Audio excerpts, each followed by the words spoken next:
On today's episode of the Drop Everything Now podcast, you guessed it, guys, we are talking Speak Now Taylor's version. This episode was recorded about 15 hours after Speak Now Taylor's version came out. So you're getting our immediate reactions to the new old album and all the vault tracks. If you haven't, we did a vault track reaction in real time right as they came out on YouTube. So go watch that on our YouTube channel, Drop Everything Now podcast. And just a little precursor for this episode, we recorded it before we found out about the nifty trick in Spotify where you can change the audio enabling features that really did make Speak Now sound a lot more similar to the original. So give us some grace with our takes on how different it sounds, because obviously we were listening to that sort of meshed together, sort of Taylor Swift sounding like an AI bot kind of version. So we have probably very different opinions now than we did a week ago. So if you're ready for it, get ready for Speak Now Taylor's version and drop everything now.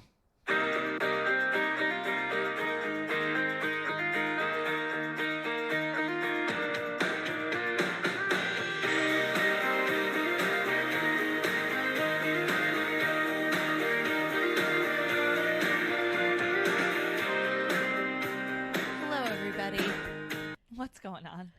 My name is Steph. I'm also Steph. And welcome to the Drop Everything Now podcast. Episode 26. 26. There's no 26 mentioned. Wow. Yeah. It is July 7th, 2023. Guess what that means? Steph, guess what it means? I think it means that we stayed up until 4:30 in the morning listening to Speak Now Taylor's version last night. We did. We absolutely stayed up till 4:30 in the morning. I don't know if I'm alive or dead. I'm unwell. Yeah.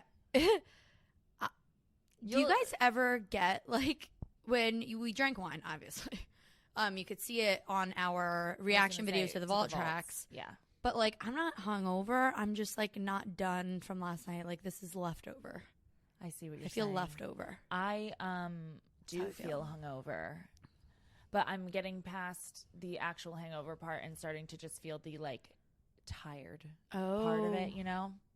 Yeah. So I'm excited to nap later is what I'm thinking. That sounds great. I think I'm going to a movie at 6 o'clock to see Indiana Jones. Oh, I said yes to it. I shouldn't have done that, but I feel like I haven't heard great things about that. Really? Yeah, but I mean, I think it's because people loved the originals. Right. So, well, you know, along with Ryan's grandma, so. Oh, cute. But anyway. Speaking of, I guess, loving the originals. Yeah. I guess we should get into it. We are going to have quite the episode for you guys. We're going to talk about everything. The album. And our experience. If you want our initial reaction to the vault tracks, you can go watch that once we post it. That'll probably be posted first. I don't really know. But I think we're going to start with our, like, overall, like, what? I don't even know if we talked about. What's your overall take on, before we get into any specifics? It's the most different. Oh, my God. It's the most different. Than her other re-recording efforts. The most different. And I don't think I love that it's different. Oh, okay. So yes and no. There's some, it's like you take a risk and some, you know how like some risks don't land and some do?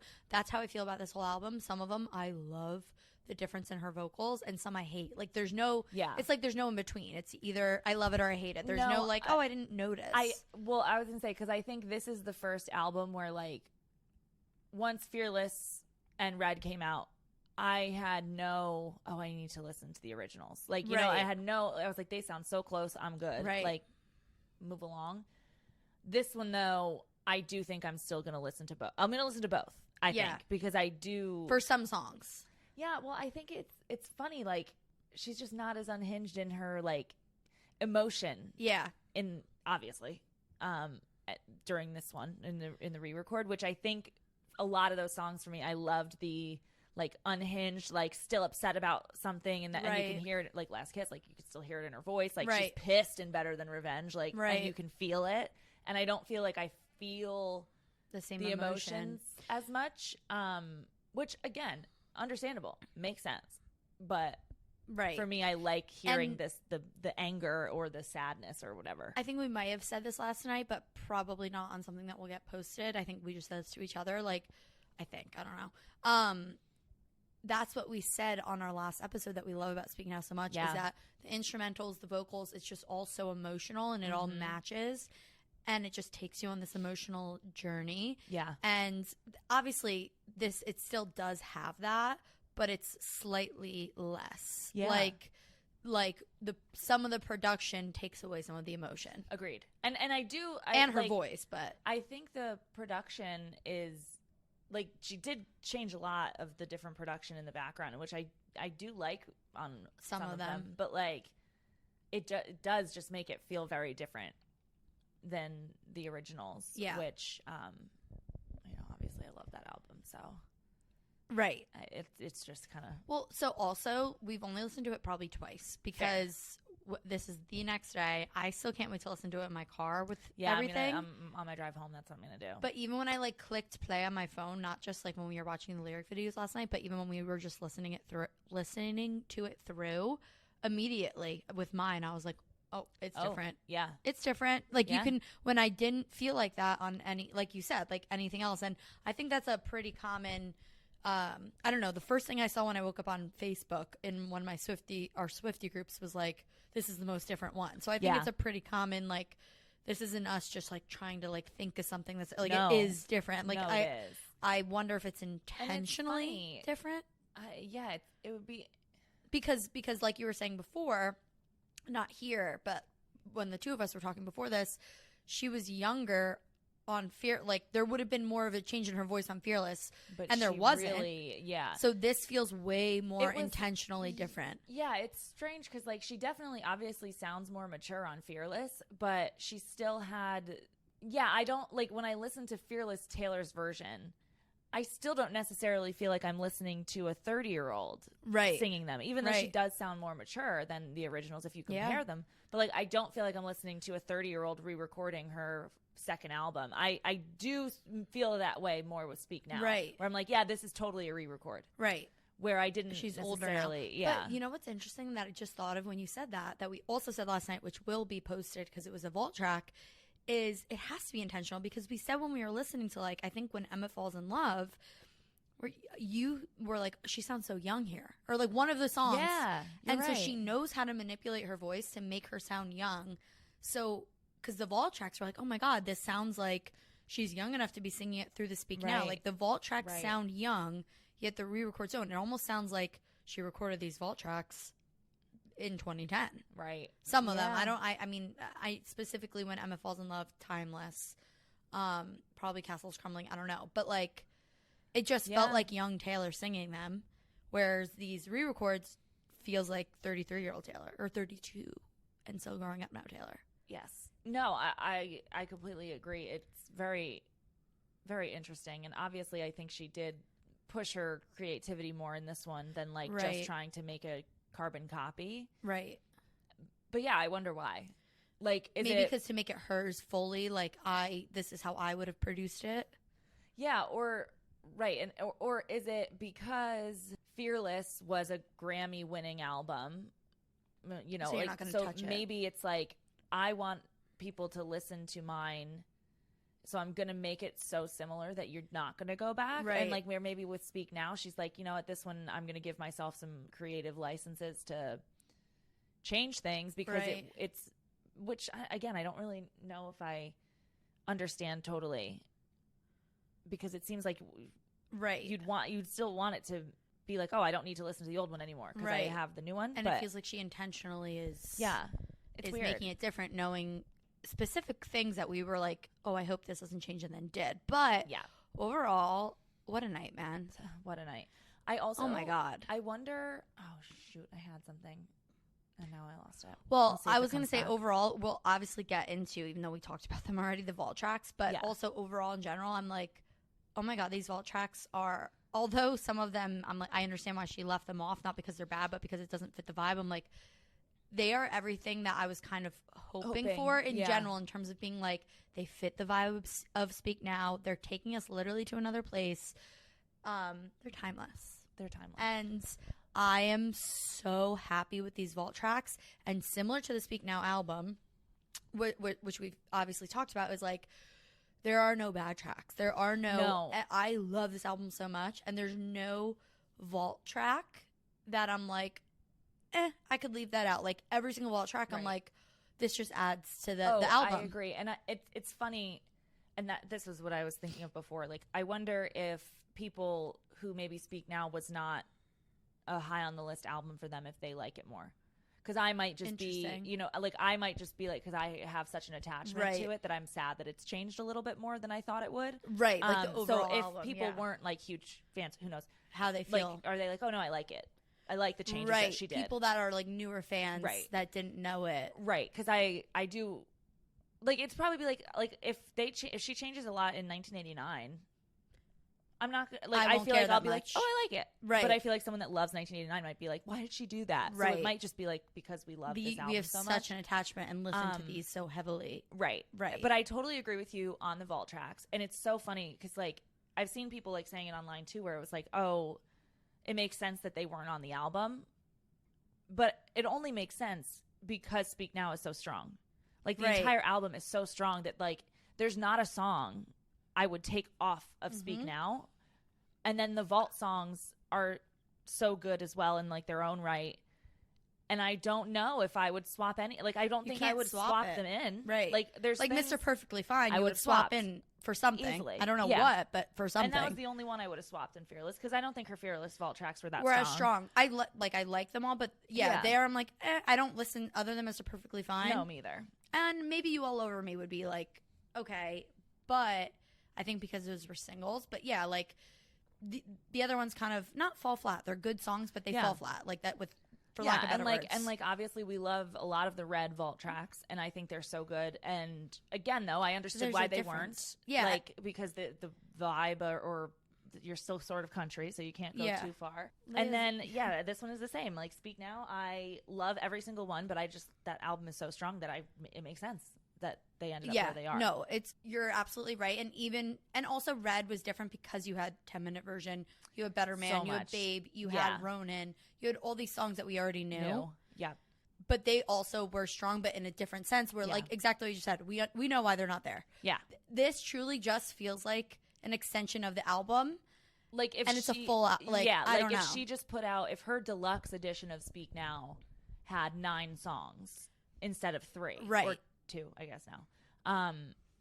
I wouldn't have been like, oh, these are not Speak Now. I actually can't believe Superman made it over these. That's actually a good point. Honestly, like, why is that the deluxe? I would definitely switch out. Probably both of them. Superman and Hours. And Hours. I love Hours. Because you already have a mind. Like, you already have those types of songs where you don't really have a lot of the type, like, you don't have a Timeless. You don't have a When Emma Falls in Love. You don't have I Can See You. You certainly don't have that. But again, I think, some of those are definitely. Anyway. So should we get into the actual some of the songs? Album. We'll end with the vault track since we did a whole other initial reaction, but of course we're still going to talk about them. Not that we have to talk about every single song, but I think we should just have the track list up so we don't forget. After we listened to the vault tracks, we did go in order. So like that's how we listened. I know some people think that's like what's the word? Heresy? I don't know. Whatever. You guys know what I mean. Think it's crazy that we would listen to the vault tracks first, but how could you not? Because we had to, because we wouldn't have remembered them. No. Similar to like the 3 a.m. edition of Midnights. I had to listen to those so many times to have them click in my brain, even though I know I listened to them when they first came out. So we had to do the vault tracks first. We did listen to them in order. Yeah. I have to say, obviously, as we just said, immediately the first 2 seconds of mine, I'm like, oh, it's different. Yeah. And as we said, all of them are very noticeably different. Yeah. The first time I was like, oh, I'm kind of upset was Dear John. You know what's funny, Steph? I feel like I don't remember any of this. Okay. So here's the thing. I remember them being different. Yeah. Just let them go. But I don't. Let them rock. I don't. Okay. I will tell you. Mine Sparks Fly Back to December, Speak Now. I feel like it wasn't an upsetting difference. No, agreed. Like, oh, I miss it because also, like, not They're that these not- songs don't have emotion, like Back to December obviously does. but not the same. It's not the same. No, because like Back to December has emotion, but she's not sad. Right. Like yes, she's upset or sad that she realized she missed out on someone, but like it's not her being heartbroken herself in a way. It's more exactly. like, oh, I wish I did that differently. Right. I don't know. But I agree. I don't think any of the first four are ones where I'm like, ooh, I don't know. Well, Sparks Fly. I don't remember. Because I do think in the original, she has sort of like not a twang in her voice, but sort of, and then like you feel like the urgency in her voice of like right, like you can feel her like I really wish you would like that. Yes, I know sure, what you mean by but the like urgency. she doesn't have that in the new one. The new one? Oh, interesting. I don't remember that specifically, but again, guys, we listened to them twice, so this is like obviously our opinions can change and whatever, but I do know what you like. I mean, like, I believe that I probably felt the same way at the time. If I had to guess. Yeah. Okay. But Dear John Mm-hmm. is so freaking different, and that was the first time both of us immediately the guitar riffs, I guys. do remember that actually. And here's now. what I said, and I understand what I meant last night, but it feels more bouncy, the guitar riffs, rather than like sharp. Mm-hmm. Do you know what I mean? Yes, last night I was like, they're like round. Remember? I was like, they're like round now. They're like full and together rather than like a straight line. But I think it just sounds more bouncy and fun rather than like sharp, like look. I'm playing it. That's not the same. It's not the same guitar riff. It is the same guitar riff, but I mean it's produced differently. Like it sounds different because they're it's not as raw. Like I don't know. I think it was just the song was more raw. It's sad because of how this is obviously voted as one of the top favorites for everybody. Yeah. And if I'm not mistaken, I also think there is a little bit less emotion. And anger behind it than it was. But for me, what I remember most about listening to it is what I just mentioned. It's the production. Yeah. And as we've said many, many times, and specifically, I said this to you kind of with Haunted, but I lost my point, was that a lot of these songs are so beautifully written because they match, as well as matching, or because they match the song, the music, right? And the emotion in the music matches the emotion in her voice and in the lyrics. Like it all is on point, right? So that's why with like Haunted, you're like, oh, if you just read it as a poem, it falls flat. But because it's matched with that amazing production, it's amazing. And that is like the extreme example. But Dear John is like that too. Like she literally matched John Mayer's style and music. And I just feel like she ventured away from that copy a little bit. This I don't think was the right move. The other ones that we talked about or we skipped over the first four, I'm okay with, other than maybe Sparks Fly. But this feels like no. You can't touch that. You shouldn't have touched that. Yeah, no, I mean I agree. I guess I sort of feel that way about mine too. Yeah? Yeah. Oh, I kind of liked it. But I loved mine. Right. So I it's think different. that like I'm like, oh, I don't hear her like, again, like with Sparks Fly, I feel Her like there was the desperation. urgency in Sparks Fly, but like I feel like in mine, it wasn't even desperate. Well, sort of. Yeah, like in the bridge and stuff, but like also like the like light, her voice just felt like she was singing with a smile on her face. I know what you mean. You know what I mean? Like, oh, I love this person and I love singing about him, and I don't know if it's there anymore. I know what you mean. Like jumping up and down in your bedroom, dancing on your bed. Exactly. Like you felt her doing that in the felt song. the joy. Yeah. Yeah. And it's not there. I don't remember Mean. Me either. Should I? I'll play the first couple seconds just to. Oh. Okay, I do remember we said way more voice. Yes. As I'm listening to the first few seconds. So much more Louder. voice in that. Yeah. which is funny. It's ironic because it's like the opposite of some of the other ones. Whereas like with Mean, you kind of love the banjo and whatever it is. I would have to listen to the whole thing. I don't remember being too upset with it. No, I don't think so either. And I don't think I was too upset with Story of Us either. No, I don't think so. I also don't remember being upset about Never Grow Up. I did think that the lyric video was going to be more personal. Like I thought it was going to be pictures of her. Yeah, which she didn't. And so I was super excited to see that lyric video. And not that I'm disappointed. It didn't need to be that. But I was more so focused on like, oh, I thought we were going to get whatever rather than listening to it. Yeah, and I think Never Grow Up is a good or one that maybe we don't think about as like, oh, I don't like it as much. Because I think that song was one that we knew the sort of meaning or thought behind it or perspective for her when she re-records it is going to feel different than obviously her first one. And I think it still has such a strong meaning even at her age now versus when like. So if it is different, it's cool fine. That it's different. And similar to Innocent. Yeah. Like I am happy with it and happy with it because I do feel like, it aged well. Like both of them are aging well in terms of like, oh, I do actually want to hear how she sounds older singing Never Grow Up or, Innocent. You're so right. And it is funny because people are like, oh, Innocent didn't age well. And I know we talked about this last time, but I like him. I still stand on the side like, no, it did age well because I see her singing it from a condescending, like, 32 and still growing up now, huh? And she's still singing that. So I'm like, no, she was right. But then you pair it with like Castles Crumbling. Yeah.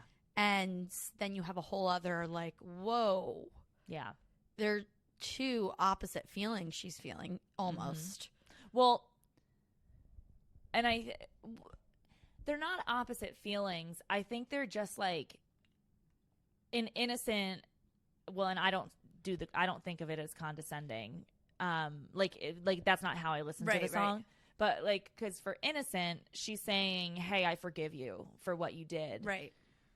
But then in Castles Crumbling, it's just like the different perspective of the same thing. She's just it's telling a different you how audience. Sad she was. It's Castles Crumbling is to fans, where Innocent is directly to Kanye, but they're about the same. They're about the same. We assume same event, but like I think like Innocent is more about the other person. Like, hey, I forgive you for what you did, and then like, but Castles Crumbling is I'm devastated by what happened. Yeah, like I'm so sad about it. Yeah, and so I think it is like an interesting. And again, we'll get there, but I get why it was left off. Right. What other ones? I don't remember. It was Okay, I do remember the Enchanted lyric video, and I was so cute.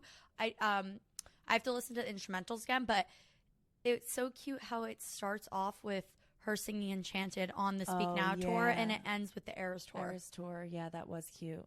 Although I was really hoping for that and on Long Live, which didn't happen. Mm-hmm. I was like, oh my God, there's going to be footage from the Eras tour of her, like of Long Live, of just like the fans like singing to her or something, and it didn't happen. Although, Sparks Fly was the original Sparks Fly at the video. Beginning. Yeah, you're right. Which was the concert. You're right. So and some of that, I think Enchanted too. It is her actually singing, not just images, just with the new track over it. Yep. Which is cool. Yeah, it was Enchanted, Sparks Fly, Long Live. I know she did. For those three, I know at least they have the concert footage. And that was cute. But I'm going to just play the first couple seconds. Can't really. Just the guitar sounds more raw. You can hear like the whatever it's called. I'm just gonna wait till. Ooh. Yeah, I think I'm fine with that. I'm not sad about it, and that's like my favorite track basically. Right. So I would, if there was a significant difference, I would remember it because like that's a song I feel like that is now dedicated to us as opposed to Owl City. You know what I mean? Dedicated to the fans. Like, I'm enchanted to meet you. I'm enchanted to be here.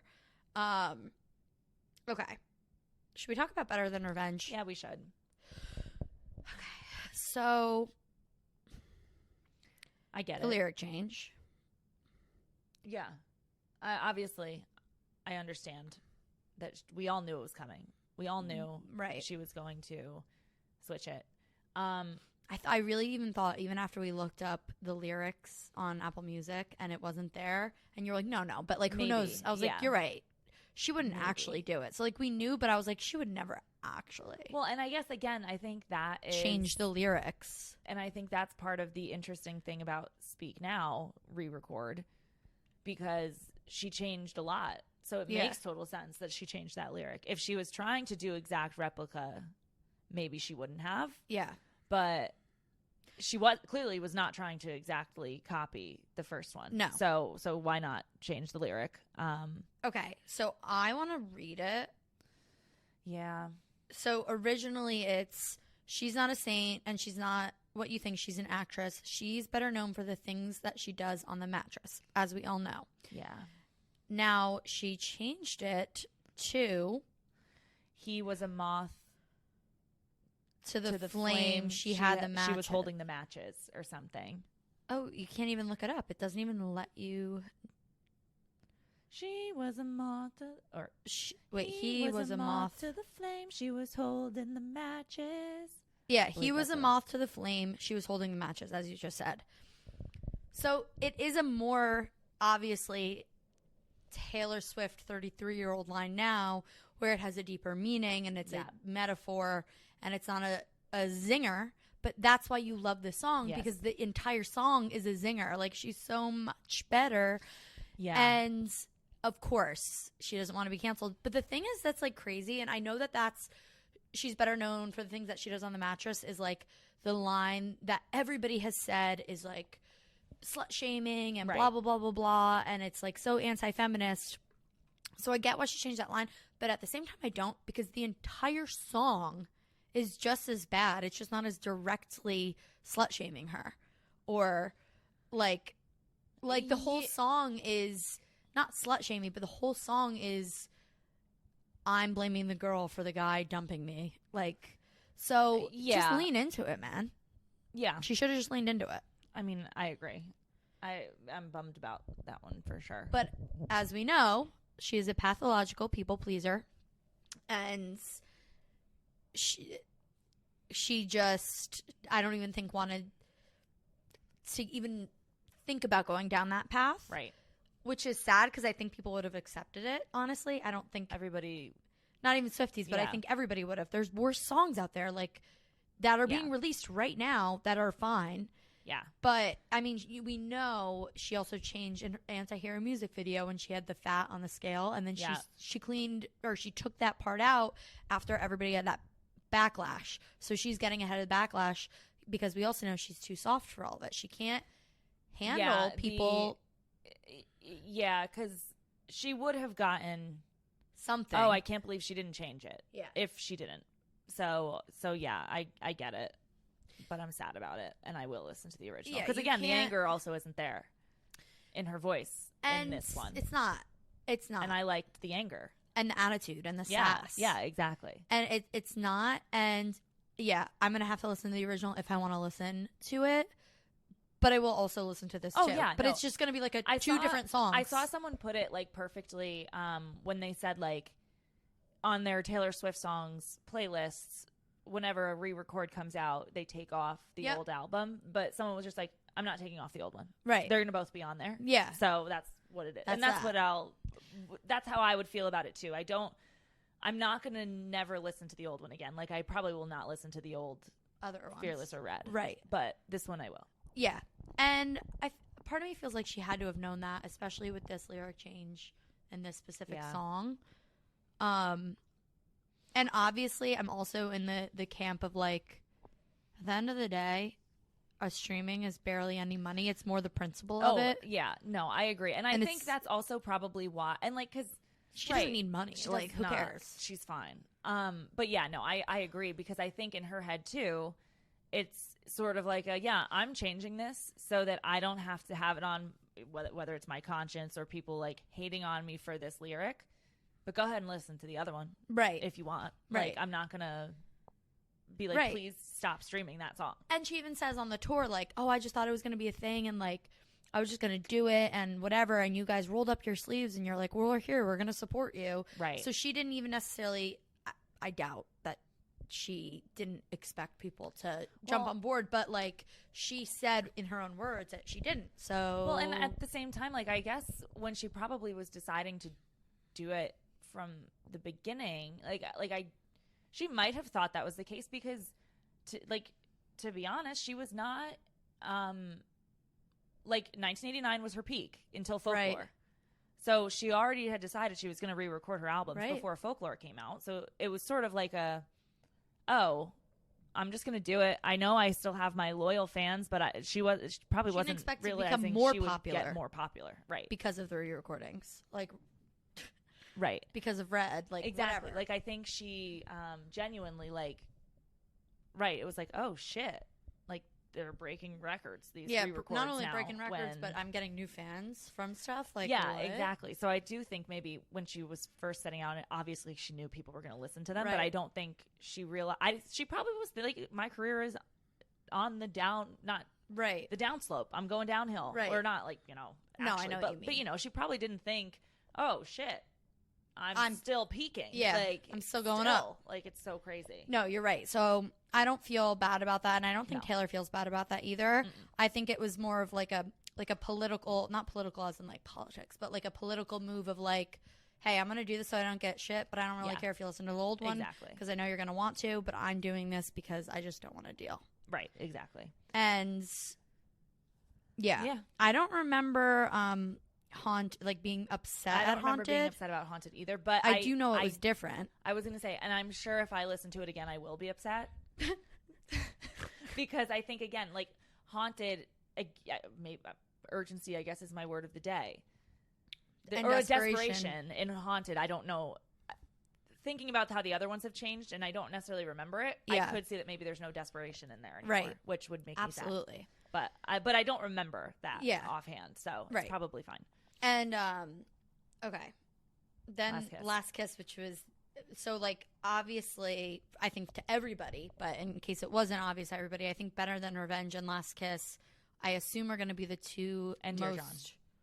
Oh yes, but Dear only John, because of Dear John is a favorite, right? But yes, those three I think are going to be the most discussed. The ones, discussed, and the ones that people are going to have to listen to the originals. Yeah.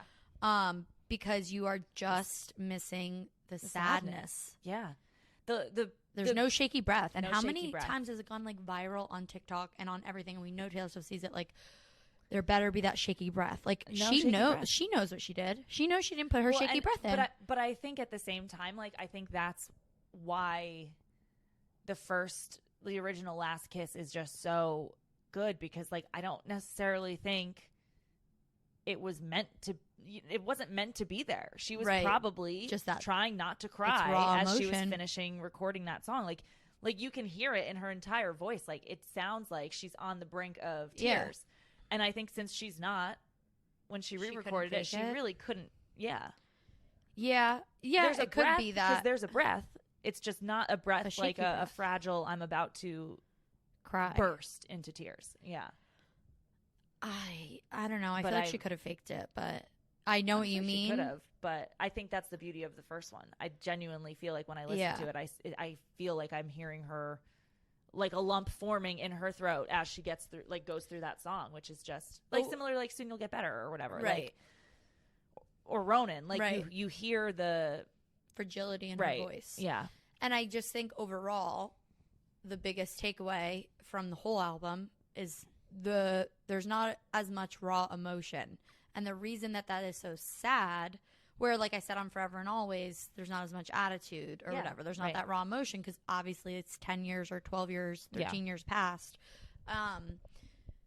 But the reason that it really is hitting us different than any other album that we would notice more, other than it being obviously just different, is because part of the reason I think so many people love this album so much is because of the raw emotion. Right. And so taking that away, you're like, it doesn't change me loving it because we already know what that raw emotion is. Right. But that's why I think we're like, you know what? And maybe that's why she did get a little bit more crafty in her production choices with it and make it a little bit different, because she knew she wasn't going to be able to recreate the emotions she felt for most of these songs, because there's like So much true emotion. emotion in every single song there. Yeah. That maybe it was like, okay, let me get more creative because they're probably going to go back and listen to the original anyway. Yeah. Because they like when I'm crying or Right. pissed or, you know. Right. So maybe that's why she decided to change things more. Because it was like, no, I will never be able to recreate the way I felt when I was 18 years old singing Better Than Revenge. Like, Right. I can't be mad. Because I just simply don't feel Right. that I way. can't be sad.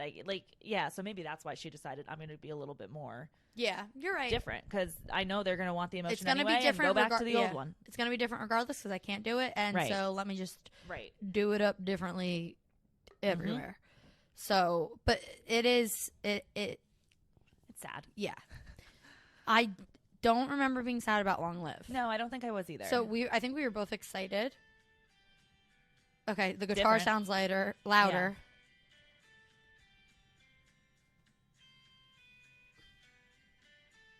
It sounds just raw. The acoustics, to your point, sound more raw. Aw, I think this one I'm gonna like more because it's one of those ones like Innocent Never Grow Up, where like it's so true still to this day. And like, oh yeah, because I remember like when I listened to it again when we were like gearing up for this stuff, I remember like I got like teary eyed because I was like, damn, like she was singing about this in her third album, and she had obviously no clue that she was still going to be on top of the world. Yeah, literally on top of the world, or that she would ever even get there. Right. That she would ever climb back up. Right. Because in her Speak Now era, well, I guess no, this would be like her Grammy moment because she was writing this during the Fearless era. But still, this is the peak. This was Gillette Rain Show. Yeah, she thought this was the peak, and Right. like she never knew. And like so, hearing it now it doesn't matter if it sounds different because it's almost special that it sounds slightly different. And even like with the bridge and stuff, like I think it there's so much more even meaning behind like when they point to the pictures, tell them my name because it's I like think we cried last night. We love that part. We love that part. Yeah, we definitely did. But I think even now it's like, wow, yeah, like when I was 14, I was like, yeah, I will tell my kids your name. Like I will. Yeah. Because I love you. And then it's like, oh, okay, 13 years later, it's like, wow, I have so much more to tell them. I have like, so much more to tell them. And also I think it hits different when like I wasn't thinking about having kids when I was 14, like, but now it's like, oh shit, that's like not far away. Yeah. Like, oh, that might be soon-ish, like a few years. What are you saying? I'm joking. That would be so funny. Imagine. Oh my God. No. Yes. And not only that, but I don't know when this first came out, this song just means so much more to me as of late than it used to.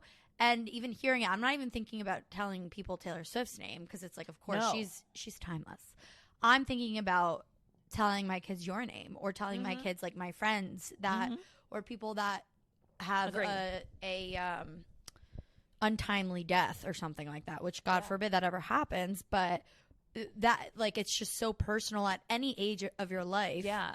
And it's just such a beautiful, beautiful, so beautiful song. And I think even if it's not like an untimely death thing, like I think about it too for like people that I just am not close to anymore or like don't talk to anymore, but nothing bad happened. I think about it for them too because I'm like, oh, that was fun. Yeah, like, that was we had a good time in my life. Yeah, right. It's a relationship that was supposed to have and it's like, yeah, if I'm showing pictures and you pop up in one, of course I'm going to tell stories. Them about, and right. It's a sweet sentiment to even like think about, and it's just I don't know, it's just such a freaking amazing, beautiful song. So we were listening to this, and we do have this recorded, but I don't know if we'll post it because I was at the end, but we forgot about Hours and Superman, and both of us were like, oh my God, when it started playing, we're like, we have 2 more songs, because you really do forget, because Long Live is such an ender. Yeah, it's where I wanted to end, even though they were and Hours and Superman, of course, they're cute songs, and I like them, but truly, I'm like, the other vault track should have been the deluxe. Like, why in God's name are these the deluxe songs? And even if this was a movie, like, of course it's now on Fearless or whatever, but even that one, I would never replace Speak Now the album, but the deluxe version, I would take those out in a heartbeat. And put any of the 6, any of them, any 6. Yeah, agreed. I don't care which 3, but those. But it's kind of better this way because, like, we already love these songs, and had it been reversed and these were our vault tracks, Ours and Superman, we would have been like, okay. Yeah. Yeah, like, oh, I get I understand why she didn't put it on. Exactly. So I'm happier this way, so we get, like, this delightful surprise now because you're going to love whatever when it first comes. Like, when we were... Yeah, I loved them. When we were 16 when they came out. years old, of course you're going to love them. You know what I mean? And I don't even know if those are different or not because I just don't care enough. And I will listen to those only because I don't. I mean, I do listen to the songs, but because I still like the songs. I don't want to like poo-poo on the songs. They're just like something that could have been on Fearless. I don't know. Like they're fine. Whatever, they're fine. They're fine. So, Vault. We're gonna talk about the vault tracks now, which we already did talk about, but now that we've had more time to sit with them. What do you think? What is your favorite, or like top two, whatever, like whatever you can think of, top three, like. Well, it's funny because I have favorites for different reasons.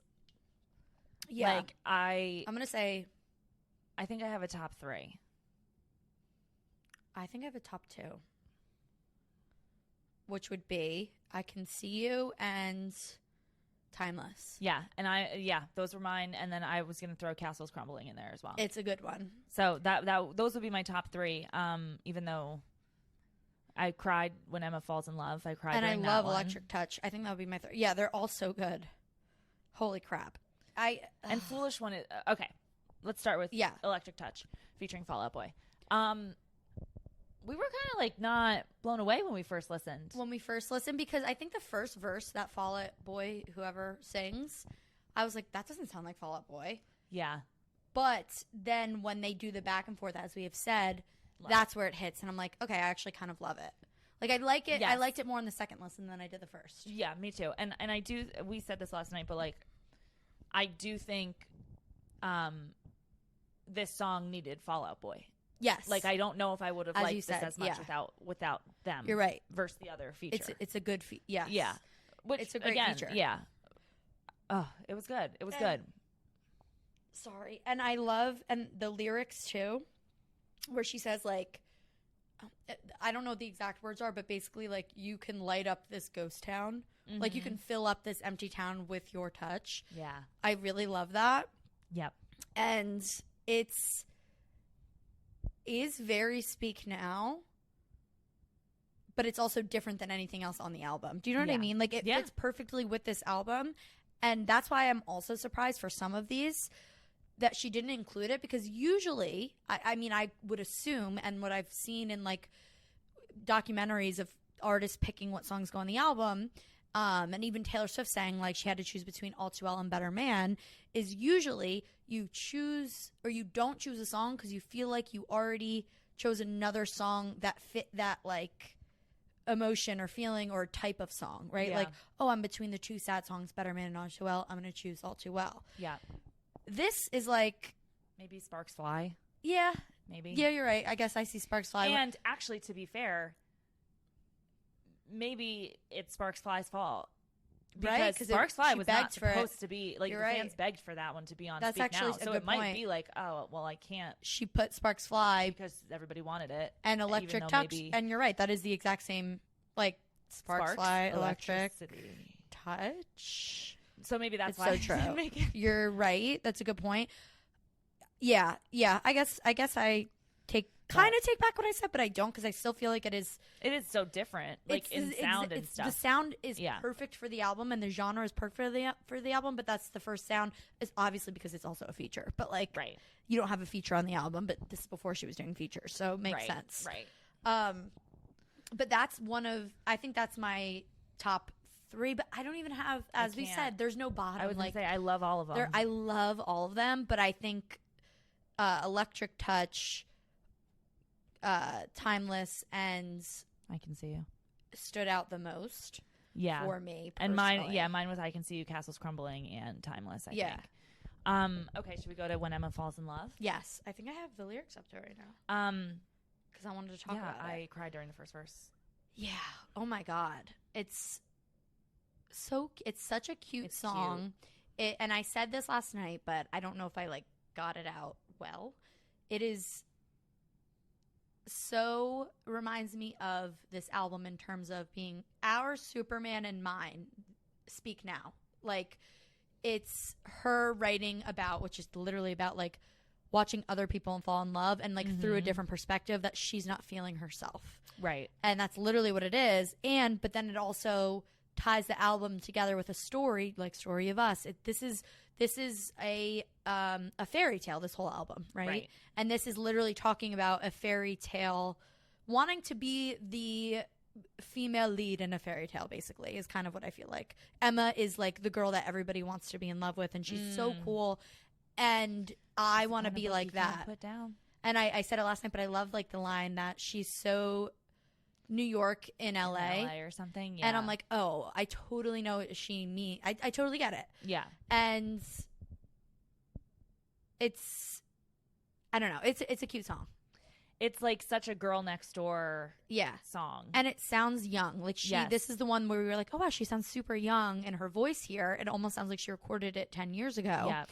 And oh yeah, okay. Then we kind of briefly talked about this, but then the third verse she says, Emma met a boy with eyes like a man.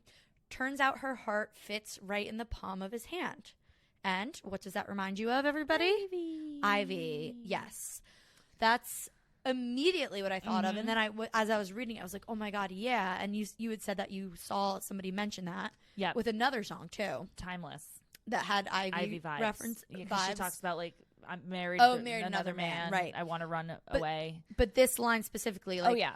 Turns out her heart fits right in the palm of his hand. And what I wanted to say to you that we didn't get to say before, because I was like, I'll just save it for now, was, do you remember we were talking about Ivy? And I was like, when I first heard Ivy, if you haven't heard these past podcasts, I thought it was a love song. I didn't know it was about an affair because I was just listening, you know? And I just remember, like, my pain fits in the palm of your freezing hand and now I'm covered in you or whatever. And I'm like, oh my God, that is so beautiful. And so I just took that and ran with it. And I'm like, that is so beautiful. Like, my pain fit in your freezing hand. Right. But remember I said, I was like, I just wish like that was a lyric, but it was like not about an affair because it's so beautiful. Yeah. And now she kind of did. She did. Turns out her heart fits in the palm of his hand. I was going to say, I like how she... I'm happy. Yeah. No, I agree. But I like how there's clearly lyrics that stick with her that don't make it to things. And then they come back out. Because Castle's Crumbling obviously has it too. Castle's Crumbling, you know, Casually Cruel was in All Too Well, but it was also it was in Mr. Perfectly Fine first. So I feel like this one was one too where it was like, man, I love that like imagery. Her heart fits in there. Somebody's like, how am I gonna use like, and then 10 years later, she finds a way. I love that too, and she kind of said it. She's like, sometimes I just get obsessed with like a word, and I think it's so beautiful. And I'm like, how can I fit this into a song? And so it's the same thing here that she does, and I love making those connections. And it's like one of those things where people say, why is everybody so psycho about Taylor Swift? And like, why does everybody love her? And like, of course, it's her lyrics and it's her songs, and they're so relatable and whatever. But the reason that we get so deep is the same reason as Marvel fans, because everything is so intertwined. And it's like reading a whole book or watching a whole series and being like, oh my God, that was mentioned in episode 1 and it's season 1, episode 1, and it's season 8, episode 4, and it connects. Yeah, right. Like, oh my God. So like, that's kind of also, I know, obviously I'm preaching to the choir here, but like, I love that. Mm-hmm. And it's not even intentional, things like this, I don't think. Like, no, she didn't know when she was necessarily writing. Oh no, she did know when she was writing Ivy, probably, that she's re-recording, but still, like, she doesn't know all the time, and it's that she's gonna put these out, right? Well, and again, I'm sure there was more. Yeah, well, there were, because we didn't get Battle and the other one. And she said, I think that she wrote, I don't remember the number, but I feel like it was like 40 songs for Speak Now that didn't make it. Well, right, and that's what I was going to say, though. Like, so even when she knows she's used the line before, she probably at the time wasn't totally sure which Vault songs would end up there. So she was like, yeah, I like this line. I'm going to actually make sure it's on an album. And then, a year later or whatever, picking songs to put on Speak Now, it's like, oh, okay, yeah. I don't know. Very good. Yeah, very, very cute. I wonder if it is about Emma Stone. I I mean, I don't really know. Maybe she just liked the name. The name, yeah, maybe. And like Emma's name, like she was friends with her, so she chose it. But I don't think it's specifically about her relationship. But I mean, I would need to know more. I don't know. Maybe she really idolized her and saw Emma as like a figure as opposed to like a friend. Like, because it seems like this person is a fairy tale character and not like a real person or just a protagonist from a rom-com. Yeah, like the cool girl. Right. But yeah, it's very cute. Okay. Should we talk about I Can See You? Yeah. You guys, this is the greatest song. We were totally right. Stalker vibes. Yeah, you were right. I don't even know what I guessed, but I'll go back and see. You said something like, I can see your heart. Like, you know, like, yeah. Whatever. Like, I know you, but it's sexy without being, like, too risque. It's, like, inappropriate, but it's appropriate. Oh, it's like reading a romance book. It's everything I've ever wanted in my entire life, I think. No, I love that. I actually can't wait to listen to it again. Much. Me too. I'm already thinking about it. I'm thinking about blasting it. Like the Up Against the Wall. Oh my God. I need to Google the lyrics. I just, and again, we said this, but I'll say it while you look at the lyrics. Yeah. Totally makes sense that it didn't end up on Speak Now. Because it's definitely more risque than she was wanting us to know about her. Right. Especially when like she was still a teenager. And she was in her, I'm going to be a good girl. And like she wanted her good girl innocent to last as long as she has said in her whatever. Right. And so I understand why it was kept off because of what reputation she wanted to portray or what version of herself that she wanted to give us. And I'm so happy that we're getting it now because I feel like I'm appreciating it way more now than I would have back then. So much more. And knowing that she wrote this then, and like it just, this is one of those things where if the other songs were on, I would have loved them and it would have been like, holy crap, these songs are amazing. But I don't think that would have changed anything for Taylor Swift. Like we still would have been the same types of fans and had the same trajectory and everything. I just feel like this song could have changed the timeline of everything because it'd been like, oh my God. Yeah, we would have gone Taylor into an alternate Swift? timeline. Yeah. Talking about being risque. Although Sparks Fly kind of has like, isn't it like, run my fingers through your hair, watch the lights go wild. Yeah. It's just wrong. Lead me up the staircase while you whisper, I'm captivated by you, baby. But it feels like that was one part of the song where this whole song is that. Yes. And also, I feel like there's an element, like almost with Sparks Fly, like clearly she wrote that so early because it was out before, like people were clamoring for it since like debut. Right. So clearly that's just a song where she's like thinking about what that feeling of like lust would be. Right. For me, for some reason in this one, I'm like, oh, it feels real. Yeah. You know what I mean? Like, and maybe not at the time, obviously, but I could have like, is she talking about John Mayer? That's what I thought. Because we kept everything professional and they worked together first, but something has changed. It's something I like. They keep watchful eyes on us, so it's best that we move fast and keep quiet. You won't believe half the things I see inside my head. Wait until you see half the things that haven't happened yet. Wow. Holy hell, you guys. Well, and like even if you go up to the first verse, it's like, I've been watching you for ages. Like he is like, I'm sure he has to be she a was famous such person. a fan of his.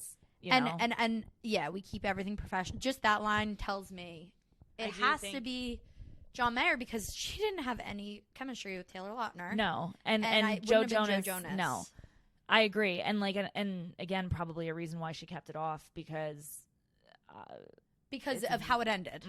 Yeah, and also because it's like, it's weird. It's weird to feel like a 19-year-old and a 32-year-old and like the detail of it. Yeah, but now her putting it out, it doesn't. This isn't. No, I don't think about him at all. Just, yeah, it could be. I honestly think about like when you're reading a book and they get to like the I need you now, like, and it's like, oh, okay, here we're getting into it. Like, yeah, I don't think of like John. If that was who it was about. Right. And maybe it's not. Maybe she just was making it up again. Yeah. But I don't think so. I don't think so. I think it's definitely about John Mayer. There's some truth to it. There's definitely truth and to it. there's the jacket line, too. I feel like he was always wearing a leather jacket. Yeah, I can see your suit and your necktie. Pass me a note saying, meet me tonight. She also sings Then that we kiss and you know I won't ever tell. and I could see you being my addiction. You can see me as a secret mission, because she was so young, you know?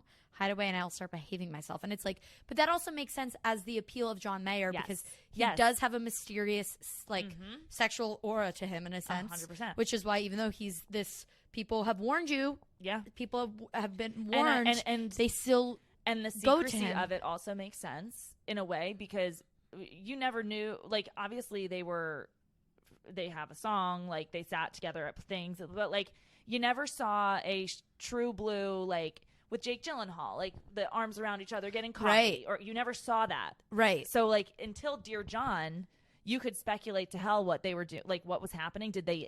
Were they a thing? And then obviously Dear John did tell you they were, but this is the same type of vibe, like, and probably because they were such an age gap. Yeah. You're not, like, they do not want that to be called attention to when and they're I think in John it. Mayer Especially. too probably was like, oh, I don't want to be, like, known for dating this, like, young, this innocent, young, like, little girl. Right. Yeah. Right. And also this line that I freaking love.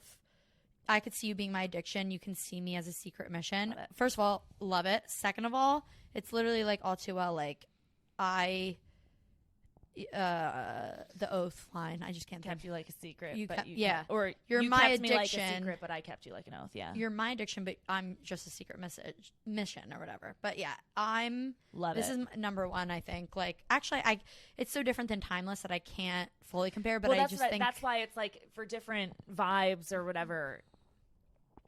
It's like, oh, this is my favorite one, but, like, not in the sense of, like, similar it's to hard. how, like Folklore isn't my favorite album, but Folklore has fucking good songs. Like, right. It has so many good songs. Like, right. I feel like this is, like, oh, my favorite song, but, like, Timeless is such a good song that it's like, no, maybe that one's my favorite. I don't know. This is like the Mr. Perfectly Fine. Like, yes. Oh, wow, I can't believe she didn't put it on. I understand why she didn't put it on, but, like, holy crap, what a bop. Yeah. And, like, and also, it's a sexy song, but it doesn't have the too poppy of a production where you're like. No. It's so good. It's so good. And then we have Castles Crumbling. Oh, love it. I love wish it. Paramore didn't need to be on it. Haley Williams, No, it doesn't add or take away anything. No, agreed. I just was hoping for more of the Fall Out Boy back and forth Paramore, like, intense. Haunted. Like, I wish she was on Haunted, and Haunted had, like, a longer part, and they were going back and forth with Haunted. Yeah, no, I agree. She didn't really need to be on it. I want to know if, I guess, I don't know enough about Paramore's journey.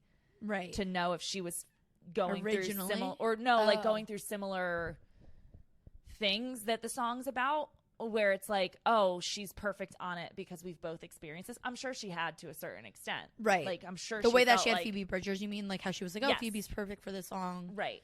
And so I wonder if that's, because, like, I definitely feel like while Electric Touch seems like it totally needed another person and maybe was always intended to have another person, Castles Crumbling doesn't necessarily feel like it always was intended to, like You All Over Me. I mean, it has more of Haley Williams than Maren Morris and You All Over Me, but, like, it sort of just feels like, oh, this would be fun to do together. I was gonna say, it feels like she just chose a song and said, I kind of want to do something with you because, like, I love you, and, like, I was inspired by you for, like, Better Than Revenge. Like, let me just pick a song. What other one are you gonna pick here? Right. Yeah. So that's what it seems like. Yeah.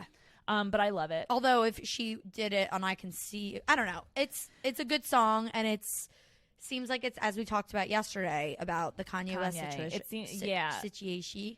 Which, and again, calls to it in Castles Crumbled Overnight. Yeah, and Call It What You Want. Yeah. And that's wild. No, it's so good because I do, and I love the nod to it in Call It What You Want, because obviously when she is singing about that, it is the next Kanye situation. Yeah. Like, my castle crumbles overnight. And this is the first and it's one. like, oh, this was my first song about a Kanye situation that I never released because, and I think we said it last night, like, maybe she didn't want, because everybody was obviously, like, the people that were Kanye fans were calling out, like, oh, she's just whining about this, she's milking this to her advantage, whatever. And I feel like this song would have been like oh, see, she's still crying about it. She's still upset about it. Like, so I feel like people would have taken aim at her. You're so right. Versus her forgiving him with putting innocent absolutely on it instead. Like, it would have taken away from that. Yeah. Absolutely. Yeah. But with that being said, as, like, her being the victim, or, like, people saying that or whatever, the one line that I love. Yeah. that I do see the raw emotion. Like these have more raw emotion. Agreed. Now they're screaming that they hate me, and then when she repeats it and says, "Never wanted you to hate me." Yeah. Oh, I know. my God. I know. And for me too, it's funny because this one I feel like has the raw emotion because so much more has happened with regards to the same person that I feel like she can have that raw emotion, like similar to how with would've, could've, should've, it was like there's so much emotion there because I think she's realizing she's the age he was, and that was so messed up, and she's mad about it. Like thinking about that happening as a 19-year-old, and like this one, I feel the same vibes where like she does have the emotion in it because it's like that happened to her again. It did happen, and then obviously real. she wrote a ton of songs about it happening to her again, of course, and like. And with the Scooter Braun and thinking back Scott on Borchetta stuff too, like I feel like there's been so much more like so that. Much I can't believe this song was written then about that. I know about the VMAs because like, it which fits is what so many situations thinking, for her.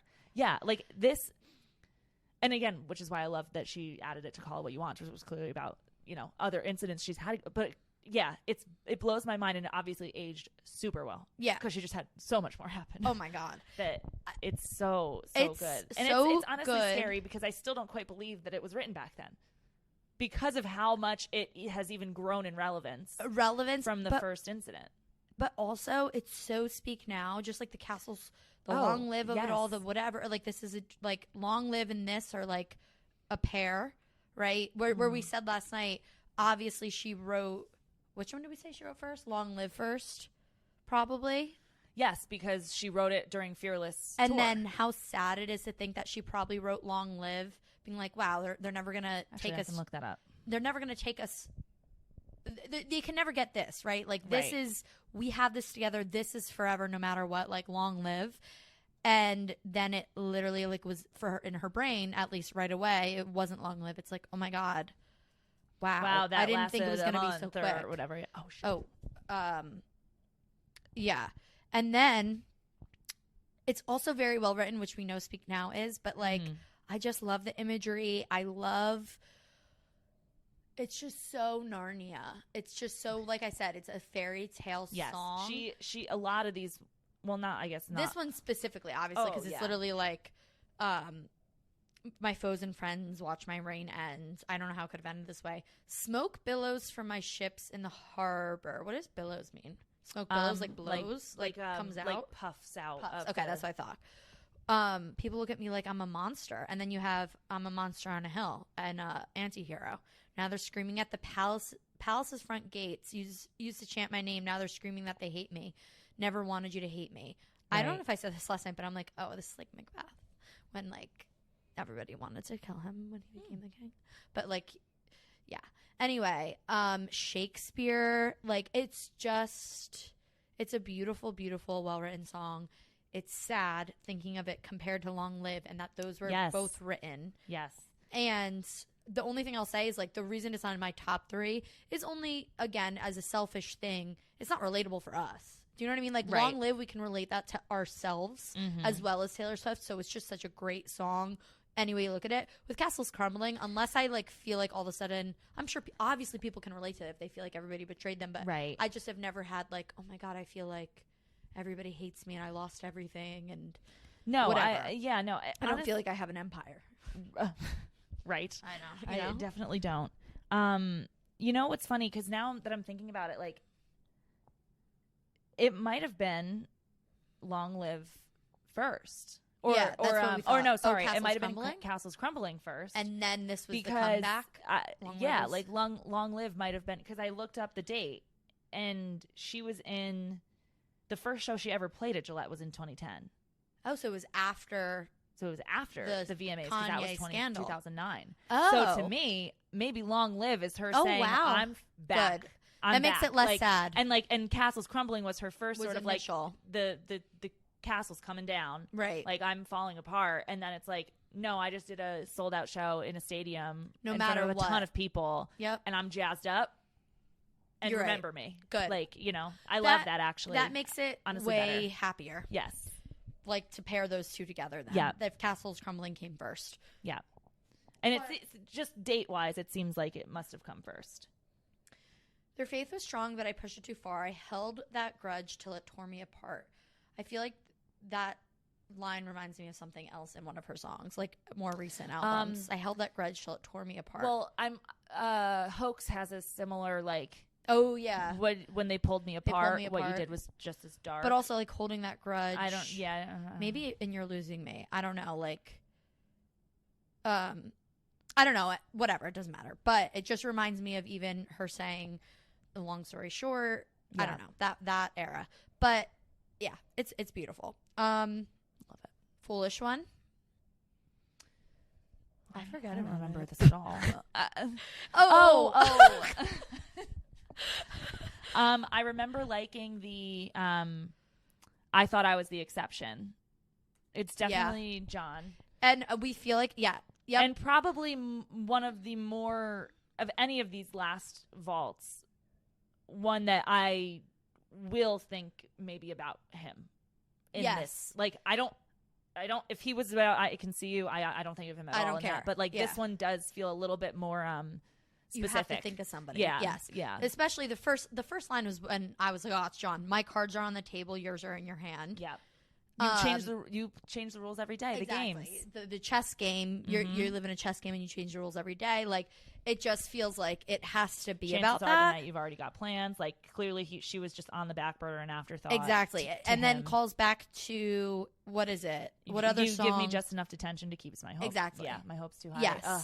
So it feels like that's all about John. But voices say like she does reference how people warned her multiple times. Right. And I said this last night, but it feels like there are two different voices talking to her, and there's one that's more like a sweet, caring from an older perspective. You're the foolish one, and there's one that's more angry, like you're so fucking foolish. Yeah. But I don't know if that was just me, but I like if I heard it wrong, and I'd have to listen back to it again. But it did feel like there were two, like, you are not the exception. You will never learn your lesson. And then, so, like, you will take the long way. The foolish one, stop checking your mailbox. He's never going to come. I don't know. I actually, I'm going to stop talking because I don't remember. They do, like, there is someone else saying that to her. That you're not the exception. I know what I mean? Like, yes. Like, it is. But I mean, I feel like there are two different types of foolish one perspectives in the song, but I don't know if that's true or not, or if I just was like too tipsy and I was like, whoa, this is wild, man. Yeah, I'll have to listen to it again because I don't I didn't have the same thought when I heard it, but I'll have to listen to it again. But like this one, like we're kind of saying like, oh, we forget whatever. So good. But it's so good. Yeah, it's so good. It's just they're all so good. They have to fall somewhere. I don't know. I like the exception line because I feel like, well, I thought of the only exception, like Paramore, yeah, and I sort of thought, oh, I wonder, because obviously she loved Paramore. Like, I don't know when that song came out, but it kind of, it's funny because like obviously that there's song like is like you are the only exception, and then in this song it's telling him like, no, you're not the exception. Yeah. Like, you're not going to change him. Right. You're not going to be the one to knock him down. And she's talking to herself. And it's the end here too. And when she's like la la la la la, like that's the lyrics. And I forget what I don't know what the melody is, but you know it says la la la la la. And oh la la la la la la. The whole song is innocent sounding. And I think that's what it's like calling to is like, oh, you're so foolish because you were so naive, right? Yeah. You're so naive to think that. And it just has to be about John Mayer. Like, yeah, it just has to be. But it's also one of those, I love when the sound and the melody in her voice meets the lyrics. Or if it was said, if it had different music, not melody, her voice was angrier, like could change the meaning of the song. Mm-hmm. So I like the perspective that she's taking on it. Like, I don't know. It's just, I like when she does that. Mm-hmm. But, yeah, and I think everybody can relate. Oh, not everybody, but a lot of people can relate to, like, you know, you're waiting for confessions of love, like just pining over somebody, and you're like sure that it's gonna happen. I think everybody can relate to that. Yeah, unless you like fall in love with, or get married to like your first boyfriend ever. I guess that's also true. So, but the day is gonna come for your confessions of love when all is said and done. He just wasn't the one. No, he just wasn't the one, and it's like, damn, everybody can relate to that. Yeah, she said it then. It's like, oh, wow, she has learned her lesson at the end there, right? He wasn't the one. That's the lesson. End of story. But she also says that in Long Story Short. Long story short, it was the wrong guy. And I guess, again, it's the wrong guy. Time. Now she's all about you, but she's not all about you anymore, Joe. Sorry. Anyway, that was sad. Yeah. So, okay. Timeless. You guys. Love that. This is sobbed my eyes out. The most beautiful sentiment. And, yeah.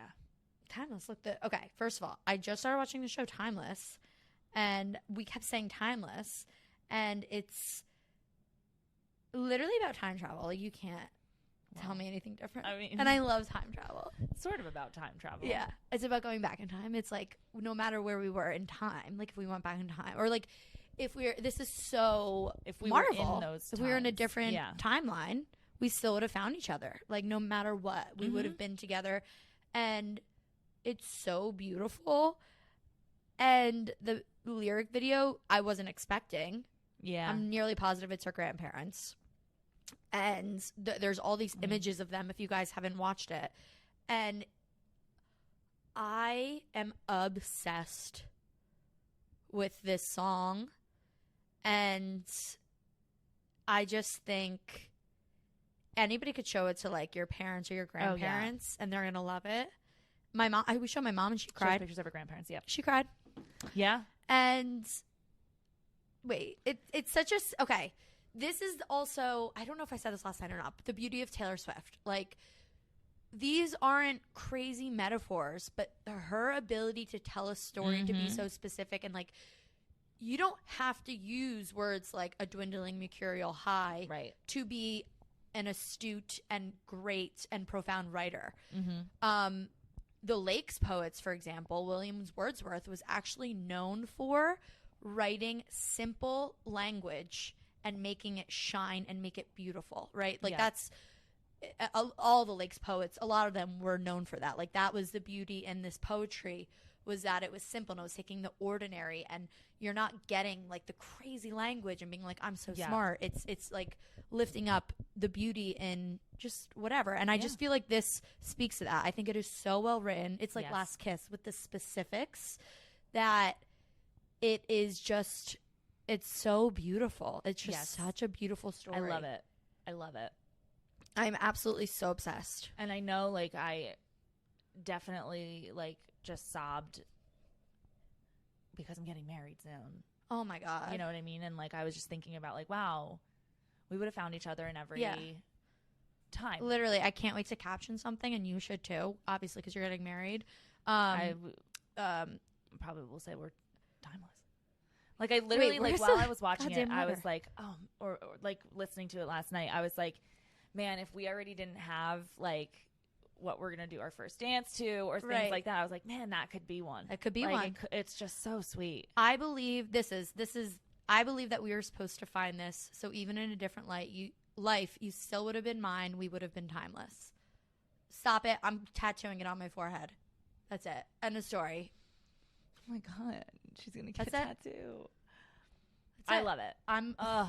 It's so fucking reeking. Oh my God. It's so it beautiful. Just took this album, and, like, anything I was we're upset about with, like, Better Than Revenge or whatever it is, these vault tracks just outweigh anything. Oh, totally. I love them all. There is nothing that I would have left off. That I would have said, oh, okay. We understand why she didn't choose them, like we said, but I'm hoping you guys understand where we're like. But I also just, like, it makes me sad because, like, are there more? I know. Battle, like, vault tracks? Yeah. Like and we know Battle Let's Go is so good. Right.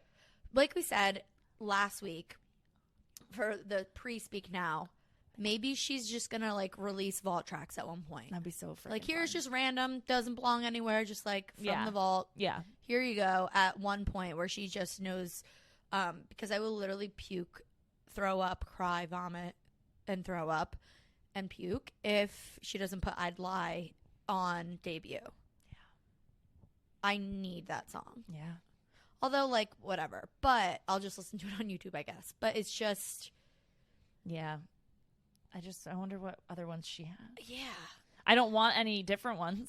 No. But what am I missing? Yeah, like why not put all of it? But I think with this, where I feel like with Red, she was just like, oh, here's everything that I ever did. Like Ronan, Yeah. I'm just throwing everything on there.